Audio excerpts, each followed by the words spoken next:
ok? Terceira parte do vídeo a gente vai falar da cultura brasileira, certo?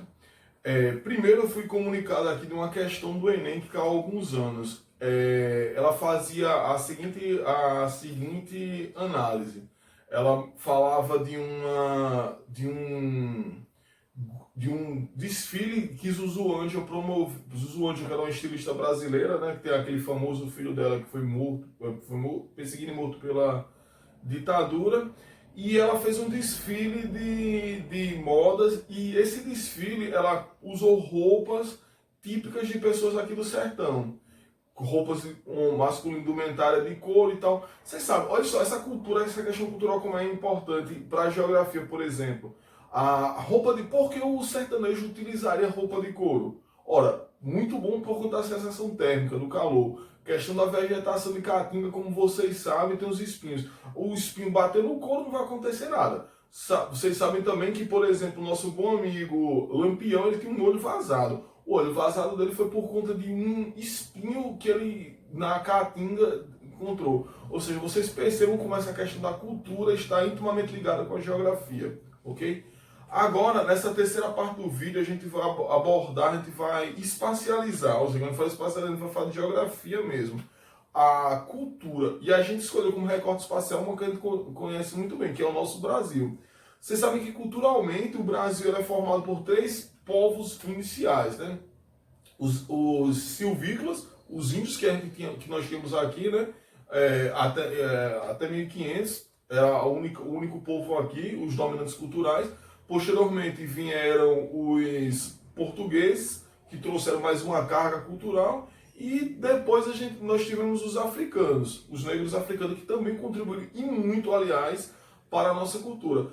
E posteriormente, já nos séculos seguintes, a gente tivemos outros povos que influenciaram de maneira menor. Japoneses, italianos, poloneses e outros povos. Isso tudo forma um caldo cultural que nós temos gigantesco hoje, tá certo? A cultura brasileira, o que nós entendemos por cultura brasileira, certo? A cultura para a geografia ela é importante por uma coisa também. A cultura em um país.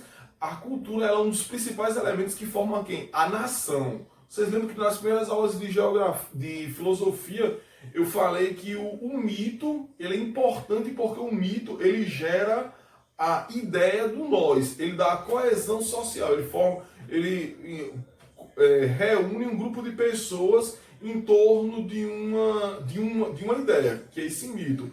A cultura é a mesma coisa. Todo mundo que participa daquela cultura tem um ideário fixo. Sei lá, há um mito no Brasil que a seleção, que o brasileiro se torna brasileiro a cada 4 anos.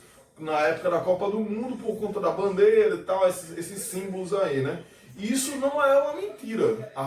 Se esse é o elemento cultural que forma a nossa cultura, ok. Mas a gente tem que estudar isso de maneira mais aprofundada. Outros elementos culturais, como nossa língua, como nós somos o país mais cristão do mundo, 51% católico, 48% evangélicos, isso tudo é importantíssimo para a formação cultural de um país, ok? E aí a gente tem que falar do seguinte, dos momentos culturais do Brasil, né? O primeiro momento cultural que a gente tem no Brasil que é a formação. Como a gente já falou, essa formação cultural do brasileiro para esses povos. O segundo momento de formação cultural do Brasil é quando a gente já tem o país independente, na figura do Dom Pedro II, que tenta fomentar uma cultura, criar uma identidade do povo brasileiro, criar os símbolos, os heróis. Aí é que você tem, por exemplo, um rapaz como Dom Pedro II, que como Tiradentes, que é simplesmente o escolhido como herói da pátria. Você tem aqui a bandeira, você tem aqui as armas nacionais, essa questão toda. Isso tudo. E aí você também tem a escolha de símbolos artísticos. Por exemplo, a música brasileira em algum momento, que é extremamente europeizada. Você tem a literatura brasileira que, salvo engano, na época da independência a gente estava vivenciando a primeira geração romântica, que a primeira geração romântica é aquela geração extremamente nacionalista. A gente tem aqui, por exemplo, a figura de José de Alencar, que escreve Iracema, né? E aí essa figura nacionalista que cria a arte, ela também ela é fundamental para que nós determinamos os valores que a nossa sociedade vai ter. Valores que é galgada, pautada em um símbolo que não é um símbolo brasileiro, é um símbolo de um... O Tiradentes é um português, ele não é preto, ele não é índio, ele não é nem mestiço, ele é português, descende português. Você tem a Iracema, que é uma índia, mas que se apaixona por um português. Sempre você tem essa figura, assim, não há um rompimento da cultura, não há uma cultura realmente brasileira ainda. Há uma cultura que ela é europeizada, né? E isso vai ser até hoje. A gente podemos dizer sem nenhum problema que a gente trocou uma cultura europeia para uma cultura norte-americana. E a nossa cultura ainda está em construção. De modo que nós não reconhecemos, não temos uma identidade cultural muito bem estabelecida, infelizmente. Isso acarreta uma série de problemas, mas enfim, vamos focar aqui nessa questão aqui da nossa formação da formação cultural. E aí mais à frente, nós já tivemos os portugueses, a gente chega num segundo momento, tá? A gente vai agora para Vargas. Vargas, ele é um rapaz que ele, como é que eu posso dizer? Ele, de uma certa maneira, oprimiu muito a cultura brasileira. Quando nós tivemos o fim da era Vargas, há um grande apogeu da cultura brasileira. Você tem aqui na música pessoas como o grandioso Heitor Villa-Lobos, nós temos o Carlos Chagas, mentira, o Carlos Chagas não tem isso aqui. Temos o Guimarães Rosa, temos uma infinidade de artistas. Eu anotei alguns aqui para não esquecer. Ó. Tem o Graciliano Ramos, temos Jorge Amado, temos na pintura nós temos o Cândido Portinari, a Tarsila do Amaral, tudo isso, ou seja, uma grande quantidade de artistas produzindo arte genuinamente brasileira, com características brasileiras. Se você pegar, por exemplo, o Guimarães Rosa produz uma obra fantástica sobre os sertões. A Tarsila do Amaral cria as obras dela baseadas em negros, em mulatos, em indígenas. O Heitor Villa-Lobos cria uma obra de arte até hoje idolatrada no mundo todo, que é o Guarani. O Guarani já remete a índios brasileiros, né? Genuinamente brasileiros. Então, esse momento, há uma tentativa clara de criar uma identidade cultural nossa. Beleza. Isso aqui, a gente mais na frente vai tratar, que isso aqui, esse momento assim, é um dos momentos que nós temos de efervescência. Um rompimento de uma cultura genuinamente brasileira com características brasileiras. Que isso vai, inclusive, empoderar os brasileiros. Ora, veja só, ao passo que a cultura, como eu já falei para vocês, que ao passo que ela vai aumentando o seu poder, ela também vai empoderando o povo. Ao ponto que chega no momento que tem que ser rompido. Porque, imagine só, no teatro, o Partido Comunista do Brasil está fazendo o chamado teatros de rua, ensinando o povo a pensar. A arte é responsável por fazer o povo pensar. Imagine o povo brasileiro atualmente, né, não naquele tempo, escutando Racionais. Seria algo extremamente produtivo. Por quê? Porque imagine, é uma música que vem da periferia, que fala como o periférico deve agir para sair da merda. Isso não é interessante para as elites dominantes. As elites dominantes querem que o periférico continue na periferia, sendo dominado, sendo massa de manejo e servindo de mão de obra barata. Ao passo que o artista a arte começa a ser uma arte revolucionária, como falei para vocês na primeira parte do vídeo, uma arte revolucionária que começa a contestar os valores conservadores, há uma ruptura. E qual foi essa ruptura no Brasil? Simplesmente o golpe militar. O golpe militar vinha exatamente a querer cercear a voz dos artistas. Quantos artistas brasileiros foram mandados para o exílio na época da ditadura? Temos outros motivos, não apenas a questão da arte. Temos também, tem que ver também a questão que estava acontecendo na educação com Paulo Freire, o cara fazendo revolução. Tínhamos também a questão da reforma agrária, que vinha muito forte com o Jango. Mas, infelizmente, esse momento de efervescência da cultura que culmina com esse momento da efervescência social das camadas inferiores sendo alencadas, também acabam de maneira trágica, com o golpe militar, assim como a gente está vendo hoje. Houve um pequeno alavancamento da nossa cultura agora, nos últimos 13 anos, e aconteceu essa contra-reforma, essa contra-revolução encabeçada pelo nosso atual presidente, por exemplo, não é mesmo? Que dizem que não, o bom mesmo é os valores americanos, que bom mesmo é o europeu, não é essa galera que pensa no Brasil para o brasileiro. O bom mesmo é pensar o que o americano pensa para o brasileiro, certo? Continuando aqui, muito horrível isso aqui, viu, minha gente? Vou olhar para o celular e não para o caderno escrito, mas é muita coisa que eu escrevi aqui. Beleza. E aí o que acontece? Após na redemocratização do Brasil na década de 80, especificamente 85, nós vamos encontrar um outro cenário, cenário pós-ditadura, né? Sim, detalhe importante, na ditadura também se fez muita cultura revolucionária, uma cultura que estava sendo esmagada. Foi o momento que houve um grande apogeu da cultura, no cinema com Glauber Rocha, na música com Caetano, com Chico, com Gilberto Gil, os Carlos, o Sodré, esqueci o nome do Sodré, que cantou Caminhando e Cantando, enfim, uma grande leva de artistas nas pinturas também, no teatro também.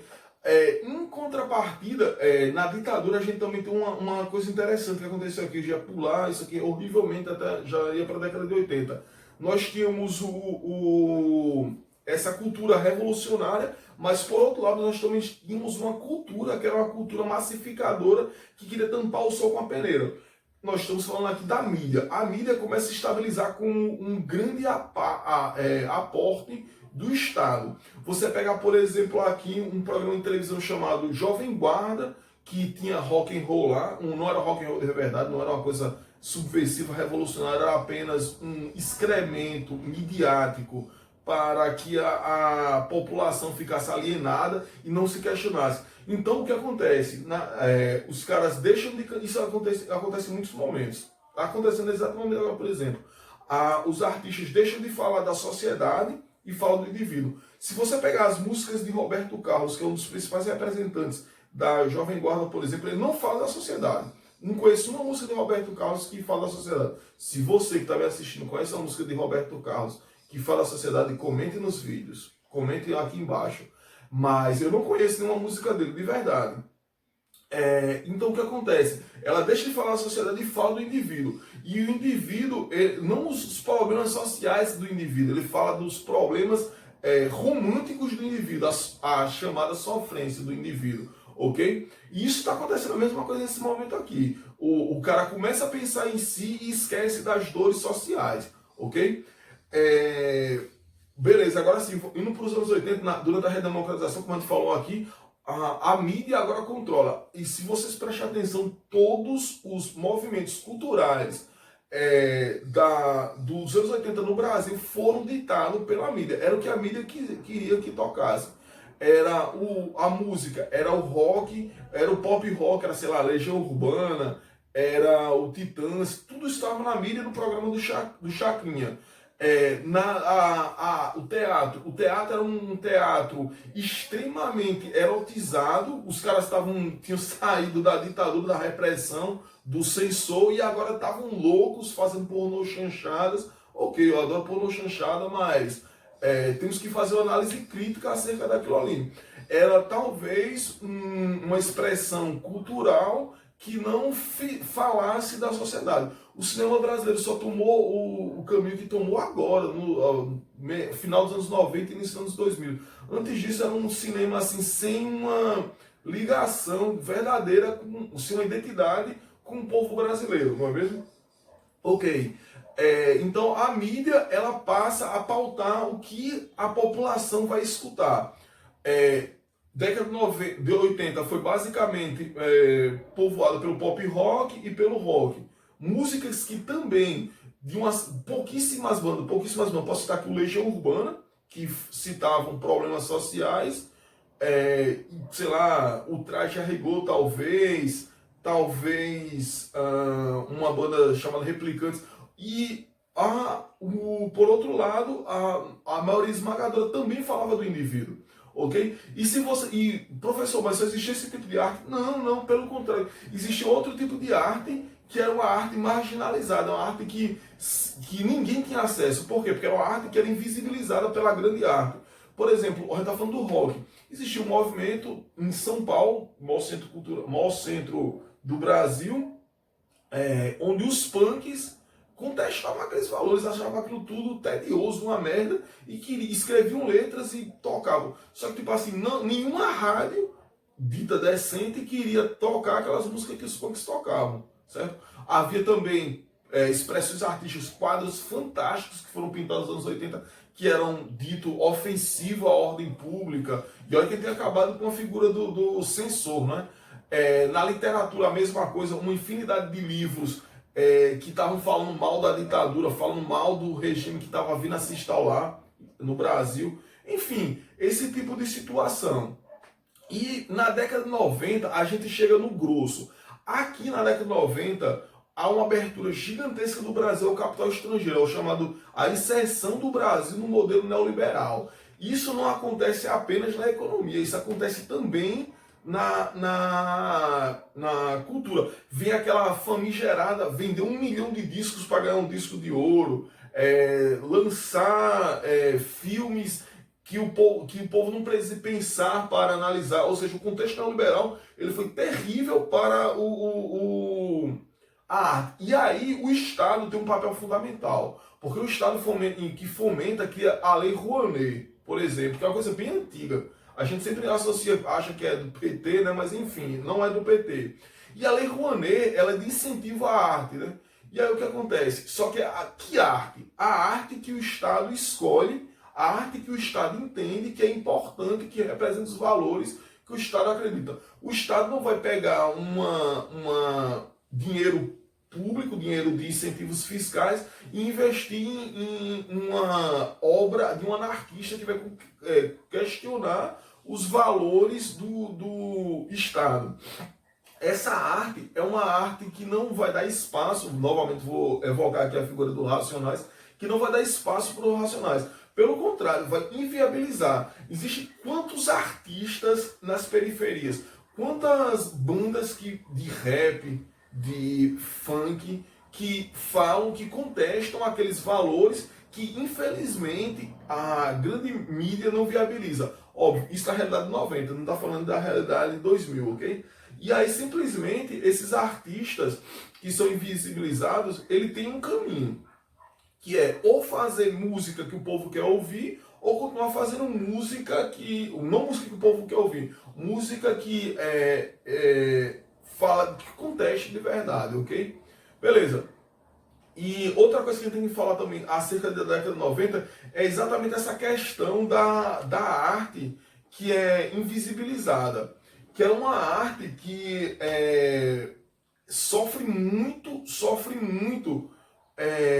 com as investidas neoliberais. Por quê? Porque essa arte que o cara não vai ter dinheiro para gravar, é uma arte que o cara não vai ter dinheiro para treinar, ensaiar. É uma arte feita que não tem espaço para o artista ensaiar, dançar. Ou seja, é uma arte que sofre com a falta de espaço. Por outro lado, é uma arte extremamente criativa, extremamente inovadora, que por vezes é cooptada. É uma arte tão revolucionária que a grande mídia, que o grande poder hegemônico chega lá, rouba aquela arte para si e lança aquilo ali como inovador, como revolucionário. E aí, só que, a gente vai gravar um disco com você, a gente vai patrocinar seu filme, vai patrocinar sua peça. Contudo, você não pode falar e questionar o status quo da sociedade. Você simplesmente tem que fazer uma arte, a sua dança, a sua música tem que se enquadrar no padrão global, sei lá, no padrão da grande mídia. E isso é muito ruim, porque quando você pega uma arte que é revolucionária por excelência e copia ela e subverte ela, essa arte perde seu valor. E os próprios artistas daquele nicho, eles passam a questionar isso aí. E acaba por fragmentar, enfraquecer, e a população, de maneira geral, acaba perdendo essa última chance que ela tem de conhecer um artista que está falando da sua situação e tal, e tal, e tal, ok? Beleza. E agora, por fim, mais recentemente, nós chegamos à década de 2000, e desse 2000 vem os últimos 10 anos também, né? São 20 anos até 2020. Nós temos uma arte, mais uma vez, voltada extremamente por indivíduo. O apogeu do axé, do sertanejo, músicas que não fazem as pessoas pensar. Quantas dessas músicas falam do coletivo lotado? Quantas dessas músicas falam da falta de médico nos hospitais? Quantos desses filmes falam do... calma, cinema é uma questão à parte, né? Mas quantos desses filmes falam da situação do sertanejo? Falei Bacurau aqui mais anteriormente, só que Bacurau é uma exceção à regra, né? Não entendo como foi um sucesso. Quanta dessa dança realmente privilegia as meninas a pensarem no seu corpo e não apenas como uma fonte de reprodução. Porque a dança contemporânea, infelizmente, evoca o corpo da mulher como uma espécie de máquina para reprodução. Não é o creu, que mais, a reboladinha, essas porra aí, infelizmente só faz o corpo da mulher parecer uma máquina de reproduzir, que não é só isso. A dança. A dança também pode ser isso, mas é muito mais do que isso, tá ok? E aí o cinema. O cinema, se a gente analisar o cinema nos últimos 30 anos, ele passou por uma grandíssima revolução. A gente tem o cinema da pornô chanchada na década de 80, a gente tem um cinema que não fala nada da década de 90, que fala de inocência, que fala de vultos lá dos europeus, não fala nada.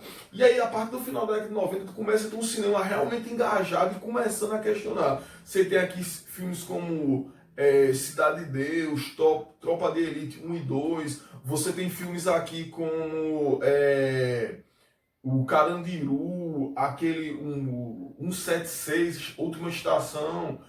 Ou seja, você tem uma gama de filmes que começa a dizer assim, a realidade do Brasil é violenta, a realidade do Brasil é uma realidade que é dita, mandada pela burguesia, e essa burguesia defeca e anda para a população, ao passo que a população tem que se matar para sobreviver, tem que roubar para sobreviver. E é uma arte que começa a realmente ter o seu valor.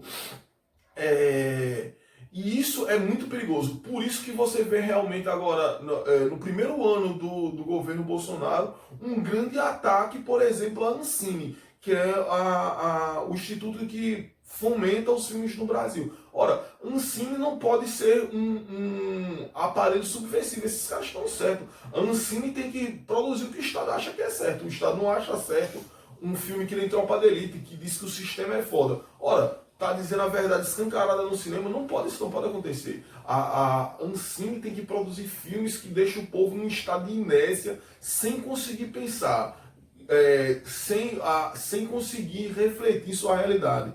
O teatro brasileiro é exatamente isso. Há algum tempo eu li um dramaturgo inglês que veio aqui, que morava aqui no Brasil há mais de 30 anos, e ele questionou: por que o teatro do Brasil só faz comédia?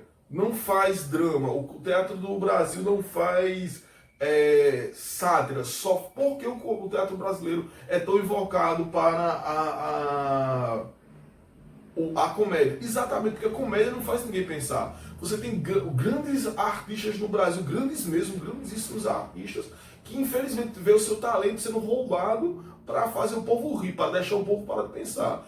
Qual o sentido dessa arte? Qual o sentido da arte que deixa o povo alienado?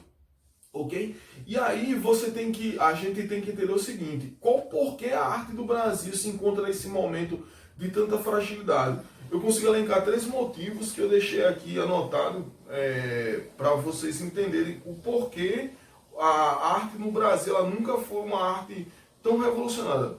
O primeiro motivo só um segundo. O primeiro motivo é simplesmente que a cultura brasileira, a cultura no mundo, não só no Brasil, ela precisa sentir dor e o gozo. Ora, se ela está na dor, ela tá experimentando uma sensação muito ruim, então ela tem que expressar como sair daquela dor. Na ditadura nós tivemos excelentes artistas, por exemplo, que estavam vivendo um momento de muita dor.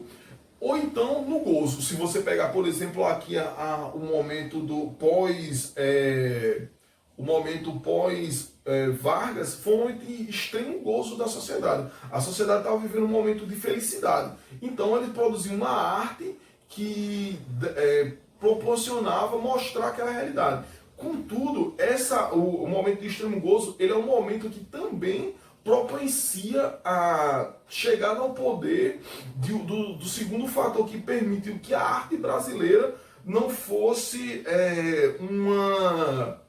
uma arte que rompesse com esse valor. Qual é esse segundo fator? A massificação. Ora, a população está feliz e ela começa a usar a sua liberdade de maneira extremamente alienante. Isso, muitas vezes, influenciada por grandes corporações. A mídia se aproveita disso, os produtores estrangeiros se aproveitam disso, e essa galera simplesmente vê aqui uma oportunidade de ganhar dinheiro e de subverter o pensamento da galera. A galera não pode pensar, então a gente tem que fazer uma arte que seja uma arte para alienar, certo? Esse é o segundo fator.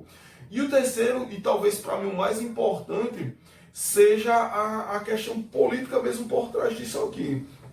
Na história do Brasil especificamente, por isso que eu recorto ao Brasil, nunca houve uma quebra, nunca houve uma ruptura. Todas as nossas revoluções não foram revoluções. Todas as nossas revoluções foram apenas transições. Você tinha o primeiro regime da monarquia para a república, foi uma transição suave. Os caras que estavam no poder continuaram no poder. Se você pegar os caras da república para a ditadura, os caras que estavam no poder continuaram no poder. A mesma coisa da democracia. Sarney era um dos principais caras da famigerada Arena, foi o primeiro presidente do Brasil democrático. Ou seja, e a arte seguiu esse mesmo caminho. A arte nunca foi uma arte revolucionária para pegar em armas mesmo, violência, sangue, e contestar esses valores. A arte sempre foi assim, servimos a quem paga mais, infelizmente. E isso gerou essa arte apática, essa cultura que nos matou, ok? Muito obrigado, por hoje é só, viu?